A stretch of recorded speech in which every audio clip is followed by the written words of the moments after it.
Pourquoi certaines personnes se renferment-elles au lieu de parler quand elles sont blessées? Tu as sûrement déjà rencontré quelqu'un qui devient silencieux lorsqu'il est contrarié. Pas froid, juste distant. Ce n'est pas parce qu'il s'en fiche, c'est parce que le silence lui semble plus sûr que le fait d'être mal compris. Quand dans le passé, exprimer ses émotions a été ignoré, minimisé ou puni, l'esprit apprend à se protéger autrement. Alors il se coupe, il se retire, il se tait.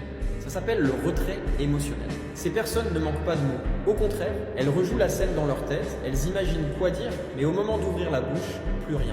Le vide. Ce n'est pas de la faiblesse, c'est un réflexe de survie. Elles ont appris qu'il vaut mieux se taire que risquer d'être encore blessé ou rejeté. De l'extérieur, ça peut ressembler à du calme ou du détachement. À l'intérieur, c'est un cri silencieux. Elles ne sont pas froides, juste fatiguées de ne pas être entendues. Elles n'ont pas besoin qu'on leur arrache des mots, mais qu'on reste là. Calme, patient. Parce que pour elles, la vraie sécurité, c'est quelqu'un qui comprend, même quand elles ne parlent pas.